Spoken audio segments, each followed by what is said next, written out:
Démocratie, ouais, je parle de démocratie pourquoi? Parce que, bah oui, quand même, le fait qu'il y ait une classe moyenne avec des gens qui pouvaient, entre guillemets, ouvrir leur gueule, c'était une bonne chose. Après, c'est devenu une cacophonie, je pense que...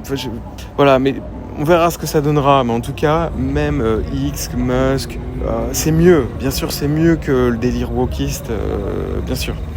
Mais je pense que notre salut ne viendra pas de ces gens-là. Notre salut viendra de nous-mêmes. Il faut s'organiser, créer des réseaux décentralisés. On a les technos, il y a déjà le Bitcoin. Il faut continuer.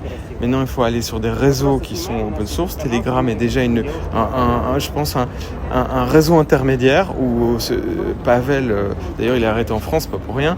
Il a fait quelque chose de génial. Il a réussi à crypter donc il a utilisé finalement les mêmes mecs qui ont créé le Bitcoin, des génies de la cryptographie, quoi.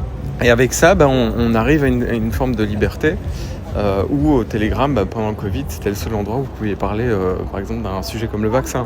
Voilà.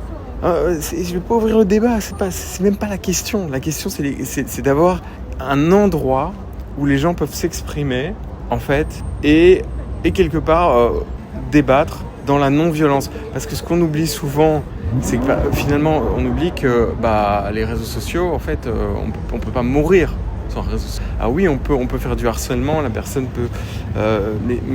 mais en fait, techniquement, à la base, l'Internet, comme c'est juste de la data, c'est de l'expression, c'est la knowledge, en fait, on pouvait tout faire.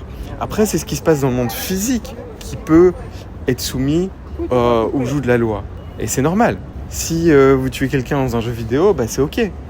Si vous achetez des armes et que vous commencez à jouer à Scarface dans la vraie vie, c'est un autre délire. Voilà. Et là, ça tombe sous le coup de la loi.